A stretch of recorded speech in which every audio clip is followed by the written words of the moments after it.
ನಮಸ್ಕಾರ ಮೆಗಾ ಸುದ್ದಿ ವೀಕ್ಷಕರೇ. ಕನ್ನಡ ಕಿರುತೆರೆಯಲ್ಲಿ ಸರಣಿ ಸೀರಿಯಲ್ಗಳ ನಡುವೆ ಟಿಆರ್ಪಿ ವಿಚಾರವಾಗಿ ತೀವ್ರ ಪೈಪೋಟಿ ಇದೆ. ಶತಾಯಗತಾಯ ಟಾಪ್ 10 ರಲ್ಲಿ ಕಾಣಿಸಿಕೊಳ್ಬೇಕು ಅಂತ ನೋಡುಗನಿಗೆ ಹೊಸದನ್ನ ನೀಡುವ ಸರ್ಕಸ್ಸನ್ನ ಮಾಡ್ತಾನೆ ಇರ್ತಾರೆ ಇವರುಗಳು. ಇದೀಗ ಈ ವಾರದ ಅಂದ್ರೆ ಜುಲೈ ಮೊದಲ ವಾರದ ಟಿಆರ್ಪಿ ಹೊರಬಿದ್ದಿದೆ. ಕನ್ನಡದ ಕಿರುತೆರೆಯ ಟಾಪ್ 10 ಸೀರಿಯಲ್ಗಳು ಯಾವುವು ಅನ್ನೋ ಕ್ಯೂರಿಯಾಸಿಟಿ ಪ್ರತಿ ವಾರವೂ ಕೂಡ ಇದ್ದೇ ಇರುತ್ತೆ. ಪೈಪೋಟಿ ಮೇಲೆ ಕತೆ ಸಾಕ್ತಿರುವಂತ ಹಿನ್ನೆಲೆಯಲ್ಲಿ ನಮ್ಮ ಜನ ಕೂಡ ಈ ವಾರ ನಾವು ನೋಡೋ ಸೀರಿಯಲ್ ಟಾಪ್ 1 ಬಂದಿರಬಹುದಾ ಅಂತ ಯೋಚಿಸ್ತಾ ಇರ್ತಾರೆ. ಅದರಲ್ಲೂ ಈ ಬಾರಿ ದರ್ಶನ್ ಅವರ ವಿಚಾರ ಇದ್ದಿದ್ರಿಂದ, ಡಿ ಬಾಸ್ ಅವರ ಸುದ್ದಿ ಇದ್ದಿದ್ರಿಂದ ತುಂಬಾ ಜನ ನ್ಯೂಸ್ ಚಾನೆಲ್ಗೆ ಶಿಫ್ಟ್ ಆಗಿಬಿಟ್ಟಿದ್ರು. ಸೊ ಹಾಗಾಗಿ ಟಿಆರ್ಪಿಯಲ್ಲಿ ಒಂದಷ್ಟು ವೇರಿಯೇಷನ್ ಕೂಡ ಆಗಿದೆ. ಯಾವಾಗಲೂ ಸೀರಿಯಲ್ ಅನ್ನು ನೋಡ್ತಾ ಇದ್ದಂಥ ಮಹಿಳಾ ಮಣಿಗಳು ಕೂಡ ಈ ಬಾರಿ ದರ್ಶನ್ ಕಥೆಗೇನು ಅನ್ನೋದನ್ನ ನ್ಯೂಸ್ ಚಾನೆಲ್ ನೋಡಿ ತಿಳ್ಕೊಳ್ಳೋದಕ್ಕೆ ಶುರು ಮಾಡಿಬಿಟ್ಟಿದ್ರು. ಈ ಕಾರಣಕ್ಕಾಗಿ ನ್ಯೂಸ್ ಚಾನೆಲ್ಗಳ ಟಿಆರ್ಪಿಯಲ್ಲೂ ಕೂಡ ಭಾರಿ ವೇರಿಯೇಷನ್ ಆಗಿದೆ. ಹಾಗೇನೆ ಎಂಟರ್ಟೈನ್ಮೆಂಟ್ ಚಾನೆಲಲ್ಲೂ ಕೂಡ ಭಾರಿ ವೇರಿಯೇಷನ್ ಆಗಿದೆ. ಹಾಗಾದ್ರೆ ಕನ್ನಡದ ಸೀರಿಯಲ್ಗಳಲ್ಲಿ ಯಾವುದು ಟಾಪ್ 1 ಸ್ಥಾನವನ್ನು ಪಡ್ಕೊಂಡಿದೆ, ಎಷ್ಟರ ಮಟ್ಟಿಗೆ ವೇರಿಯೇಷನ್ ಆಗಿದೆ, ಇದೆಲ್ಲವನ್ನ ಈ ವಿಡಿಯೋದಲ್ಲಿ ಹೇಳ್ತಾ ಹೋಗ್ತೀವಿ. ಆದರೆ ಇಲ್ಲಿವರೆಗೂ ನಮ್ಮ ಚಾನಲ್ ಅನ್ನ ಸಬ್ಸ್ಕ್ರೈಬ್ ಮಾಡಿಲ್ಲ ಅಂದ್ರೆ ಈಗಲೇ ಸಬ್ಸ್ಕ್ರೈಬ್ ಮಾಡಿ. ಹೆಚ್ಚಿನ ಮಾಹಿತಿಗಾಗಿ ಬೆಲ್ ಐಕಾನ್ ಅನ್ನ ಪ್ರೆಸ್ ಮಾಡುವುದನ್ನ ಮರಿಬೇಡಿ. ಎಸ್, ಇವರದ ಸೀರಿಯಲ್ ಟಿಆರ್ಪಿ ಲಿಸ್ಟ್ ಅಲ್ಲಿ ಯಾವೆಲ್ಲ ಸೀರಿಯಲ್ಗಳು ಟಾಪ್ 10 ರಲ್ಲಿ ಸ್ಥಾನ ಪಡೆದಿದೆ ಅನ್ನೋದನ್ನ ಹೇಳ್ತಾ ಹೋಗ್ತೀವಿ. ಎಂದಿನಂತೆ ಮೊದಲ ಸ್ಥಾನದಲ್ಲಿ ತೀವ್ರ ಪೈಪೋಟಿ ಇದ್ರೂ ಕೂಡ ನಮ್ಮ ಪುಟ್ಟಕ್ಕನ ಮಕ್ಕಳು ಸೀರಿಯಲ್ ಯಾವ ಸೀರಿಯಲ್ಗೂ ಕೂಡ ಮೊದಲ ಸ್ಥಾನವನ್ನ ಬಿಟ್ಕೊಟ್ಟಿಲ್ಲ. ಬಂಗಾರಮ್ಮನ ಜೊತೆಗೆ ಸಿಂಗಾರಮ್ಮ ಎಂಬ ಹೊಸ ಪಾತ್ರವೂ ಕೂಡ ಎಂಟ್ರಿ ಆಗ್ಬಿಟ್ಟಿದೆ. ಹಾಗಾಗಿ ಅದರ ಜೊತೆಗೆ ಸ್ನೇಹ ಈ ಬಾರಿ ಎಕ್ಸಾಮ್ ಬೇರೆ ಬರೆದಿದ್ರು. ಈ ಎಲ್ಲದರ ನಡುವೆ ಪುಟ್ಟಕ್ಕನ ಮಕ್ಕಳು ಎಂದಿನಂತೆ ರೇಸ್ನಲ್ಲಿ ಸಿಕ್ಕಾಬಟ್ಟೆ ಮುಂದೆ ಇರ್ತಿದ್ದಂಥ ಸೀರಿಯಲ್ ಆಗಿತ್ತು. ಆದರೆ ಈ ಬಾರಿ ಮಾತ್ರ ಸ್ವಲ್ಪದ್ರಲ್ಲಿ ಮೊದಲ ಸ್ಥಾನವನ್ನ ಪುಟ್ಟಕ್ಕನ ಮಕ್ಕಳು ಸೀರಿಯಲ್ ಪಡ್ಕೊಂಡ್ಬಿಟ್ಟಿದೆ. ಎಂದಿನಂತೆ ಈ ಬಾರಿಯೂ ಕೂಡ ಜಸ್ಟ್ ಮಿಸ್ ಅನ್ನೋ ರೀತಿಯಲ್ಲಿ 2ನೇ ಸ್ಥಾನವನ್ನ ಬೇರೆ ಸೀರಿಯಲ್ ಪಡ್ಕೊಂಡಿದೆ. ಸ್ವಲ್ಪ ಪೈಪೋಟಿ ಹೆಚ್ಚು ಕಮ್ಮಿ ಆಗಿದ್ರೂ ಕೂಡ ಮೊದಲ ಸ್ಥಾನದಿಂದ ಪುಟ್ಟಕ್ಕನ ಮಕ್ಕಳು ಕೆಳಗಿಳಬೇಕಾಗಿತ್ತು.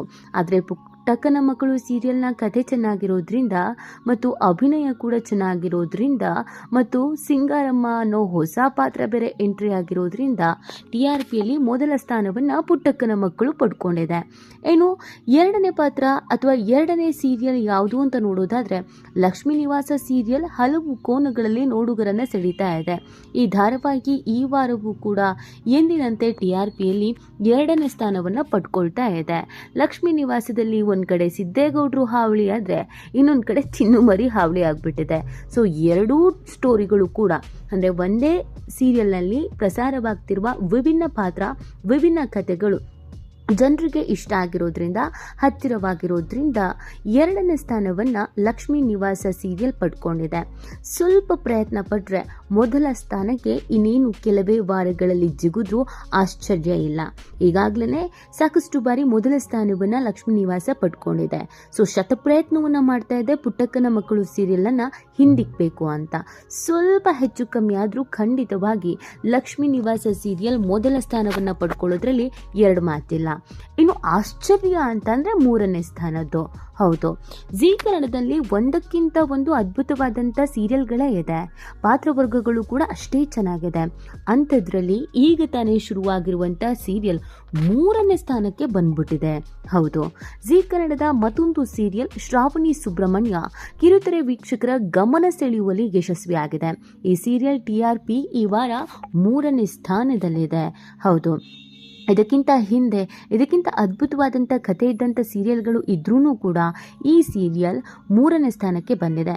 ಅಪ್ಪ ಮಗಳ ಜುಗಲ್ಬಂದಿ, ಅಪ್ಪ ಮಗಳ ಪ್ರೀತಿ, ಅಪ್ಪ ಮಗಳ ಜಗಳ, ಇದೆಲ್ಲದರ ನಡುವೆ ಹಳೆಯ ಕಥೆಗಳ ಒಂಚೂರು ರಿವೀಲ್ ಮಾಡ್ತಾ ಇರೋದ್ರಿಂದ, ಶ್ರಾವಣಿ ಆಕ್ಟಿಂಗ್ ಚೆನ್ನಾಗಿರೋದ್ರಿಂದ, ಸುಬ್ಬು ಇನೋಸೆನ್ಸ್ ಆಗಿರೋದ್ರಿಂದ, ಶ್ರಾವಣಿ ತಂದೆಯ ಆಕ್ಟಿಂಗ್ ಕೂಡ ಅಷ್ಟೇ ಅದ್ಭುತವಾಗಿರೋದ್ರಿಂದ ಶ್ರಾವಣಿ ಈ ಬಾರಿ ಜನರ ಮನಸ್ಸನ್ನ ಗೆಲ್ಲೋದ್ರಲ್ಲಿ ಖಂಡಿತವಾಗಿಯೂ ಸಕ್ಸಸ್ ಆಗಿದ್ದಾಳೆ. ಆ ಕಾರಣಕ್ಕಾಗಿ ಶುರುವಾದ ಕೆಲವು ದಿನಗಳಲ್ಲಿ 3ನೇ ಸ್ಥಾನವನ್ನು ಪಡ್ಕೊಳ್ಳೋದು ಅಂತ ಅಂದ್ರೆ ಅದು ಅಷ್ಟು ಈಸಿ ಮಾತು ಅಲ್ವೇ ಅಲ್ಲ. ಇನ್ನೇನು ಹೀಗೆ ಹೋಗ್ತಾ ಇದ್ರೆ ಟಾಪ್ 2ಗೆ ಬಂದ್ರೂ ಕೂಡ ಆಶ್ಚರ್ಯ ಇಲ್ಲ ಶ್ರಾವಣಿ ಸುಬ್ರಹ್ಮಣ್ಯ. ಇನ್ನು 4ನೇ ಸ್ಥಾನ ಯಾವುದು ಅನ್ನೋದು ಪ್ರಶ್ನೆ ಆಗಿದೆ. ಕೊಂಚ ಇದು ಕನ್ಫ್ಯೂಷನ್ಸ್ ಅನ್ಸುತ್ತೆ, ಯಾಕಂದ್ರೆ ಈ ವಾರ ಫುಲ್ ಅದ್ಭುತವಾದಂಥ ಕತೆ ಇತ್ತು, ಅದೇ ನಮ್ಮ ಸೀತಾರಾಮ. ಹೌದು, ಯಾಕಂದರೆ ಮದುವೆ ಸಂಭ್ರಮದಲ್ಲಿ ಮುಳುಗಿರುವ ಸೀತಾರಾಮ ಜೋಡಿ ಇನ್ನೇನು ಶೀಘ್ರದಲ್ಲಿ ಸಪ್ತಪದಿ ತುಡಿತಾರೆ ಅನ್ನೋ ಒಂದು ಕ್ಯೂರಿಯಾಸಿಟಿ ಜನರಿಗೆ ಇದ್ರೂ ಕೂಡ ಮದುವೆ ವಿಚಾರವಾಗಿ ಹೆಚ್ಚು ವೀಕ್ಷಕರನ್ನು ಪಡೆದಂಥ ಈ ಸೀರಿಯಲ್ TRPಲಿ 4ನೇ ಸ್ಥಾನವನ್ನು ಪಡ್ಕೊಂಡಿದೆ ಅಂತಂದರೆ ಸ್ವಲ್ಪ ಆಶ್ಚರ್ಯ ಅಂತ ಕೂಡ ಅನಿಸುತ್ತೆ.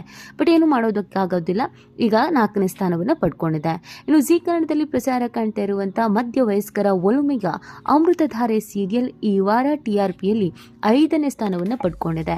ಕತೆ ಚೆನ್ನಾಗಿ ಹೋಗ್ತಿರೋದ್ರಿಂದ, ಭೂಮಿ ಅಭಿನಯ ಇಷ್ಟ ಆಗ್ತಿರೋದ್ರಿಂದ 5ನೇ ಸ್ಥಾನ ಪಡ್ಕೊಂಡಿದೆ. ಇನ್ನು ಕಲರ್ಸ್ ಕನ್ನಡದ ಲಕ್ಷ್ಮೀ ಬಾರಮ್ಮ ಧಾರಾವಾಹಿ ಈ ವಾರದ TRPಯಲ್ಲಿ 6ನೇ ಸ್ಥಾನದಲ್ಲಿ ಇದೆ. ಇನ್ನು ಅದೇ ರೀತಿ ಕಲರ್ಸ್ ಕನ್ನಡದ ಮತ್ತೊಂದು ಸೀರಿಯಲ್ ಭಾಗ್ಯಲಕ್ಷ್ಮಿ ಈ ವಾರ ಟಾಪ್ 10ರಲ್ಲಿ 7ನೇ ಸ್ಥಾನದಲ್ಲಿ ಇದೆ. ಭಾಗ್ಯಲಕ್ಷ್ಮಿ ಮತ್ತು ಲಕ್ಷ್ಮೀ ಬಾರಮ್ಮ ಸ್ವಲ್ಪ ಏರುಪೇರು ಆಗ್ತಾ ಇರತ್ತೆ. ಒಮ್ಮೆ ಲಕ್ಷ್ಮೀ ಬಾರಮ್ಮ ಮುಂದೆ ಬಂದರೆ ಇನ್ನೊಮ್ಮೆ ಭಾಗ್ಯಲಕ್ಷ್ಮಿ ಮುಂದೆ ಬರುತ್ತೆ.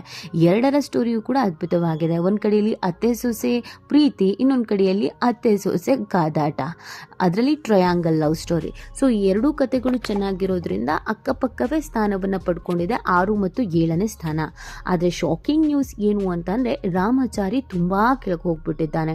ಹೌದು, ಯಾವಾಗ್ಲೂ 6 ಅಥವಾ 7ನೇ ಸ್ಥಾನವನ್ನು ಪಡ್ಕೊಳ್ತಾ ಇದ್ದಂಥ ರಾಮಾಚಾರಿ ಸೀರಿಯಲ್ ಈ ಬಾರಿ ಅದ್ಯಾಕೋ ಗೊತ್ತಿಲ್ಲ ಪ್ರೇಕ್ಷಕರಿಗೆ ಇಷ್ಟ ಆಗ್ತಾ ಇಲ್ಲ. ಎಳಿತಾ ಇದೆ ಅಂತ ಅನ್ನಿಸ್ತಾ ಇದೆಯೋ ಅಥವಾ ಕಥೆಯಲ್ಲಿ ಏನೋ ವೀಕ್ಷಕರಿಗೆ ಸರಿ ಅನಿಸ್ತಾ ಇಲ್ವೋ ಗೊತ್ತಿಲ್ಲ. ಆದರೆ ಈ ಬಾರಿ ದಿವ್ಯಾ ಉರುಡುಗ ನಟನೆಯ ನಿನಗಾಗಿ ಧಾರಾವಾಹಿ 8ನೇ ಸ್ಥಾನಕ್ಕೆ ಏರಿಕೆ ಕಂಡಿದೆ. ಶುರುವಾದ ಕೆಲವೇ ದಿನಗಳಲ್ಲಿ 8ನೇ ಸ್ಥಾನವನ್ನು ನಿನಗಾಗಿ ಸೀರಿಯಲ್ ಪಡ್ಕೊಂಡಿದೆ. ಅದು ಕೂಡ ರಾಮಚಾರಿ ಸೀರಿಯಲ್ ಅನ್ನ ಹಿಂದಿಕ್ಕಿ 8ನೇ ಸ್ಥಾನವನ್ನ ನಿನಗಾಗಿ ಸೀರಿಯಲ್ ಪಡ್ಕೊಂಡಿರೋದು ತುಂಬಾ ಜನಕ್ಕೆ ಆಶ್ಚರ್ಯ ಅನಿಸ್ತಾ ಇರೋದು. ಯಾಕಂದ್ರೆ ರಾಮಾಚಾರಿ ಯಾವಾಗ್ಲೂ ಟಾಪ್ ಸ್ಥಾನದಲ್ಲಿ ಇರ್ತಿತ್ತು. ಆದ್ರೆ ಈ ಬಾರಿ ಅದ್ಯಾಕೋ ಗೊತ್ತಿಲ್ಲ, ನಿನಗಾಗಿ ಸೀರಿಯಲ್ ಹತ್ರಕ್ಕೆ ಬಂದ್ರೂ ಕೂಡ ರಾಮಾಚಾರಿ ಸ್ವಲ್ಪ ಹಿಂದಕ್ಕೆ ಹೋಗಿರೋದು ತುಂಬಾ ಜನಕ್ಕೆ ಬೇಸರ ಆಗಿದೆ. ಅದಾದ ನಂತರ ಎಂದಿನಂತೆಯೇ ಕಲರ್ಸ್ ಕನ್ನಡದ ಮತ್ತೊಂದು ಧಾರಾವಾಹಿ ಶ್ರೀ ಗೌರಿ ಟಾಪ್ 10ರಲ್ಲಿ 9ನೇ ಸ್ಥಾನದಲ್ಲಿದೆ. ಇನ್ನು 10ನೇ ಸ್ಥಾನದಲ್ಲಿ ಕರಿಮಣಿ ಧಾರಾವಾಹಿ ಇದೆ. ಹೀಗೆ ಈ ವಾರದ TRPಯನ್ನ ಹೇಳಲಾಗಿದೆ. ಮುಂದಿನ ವಾರ ಯಾವ ಸೀರಿಯಲ್ ಟಾಪ್ 1 ಬರುತ್ತೋ ಗೊತ್ತಿಲ್ಲ. ನಿಮ್ಮ ನೆಚ್ಚಿನ ಸೀರಿಯಲ್ ಯಾವುದು ಟಾಪ್ 1, ಟಾಪ್ 2, ಟಾಪ್ 3 ಬರಬೇಕು ಅನ್ನೋದನ್ನ ಕಮೆಂಟ್ ಮಾಡೋದನ್ನ ಮರಿಬೇಡಿ. ಮತ್ತು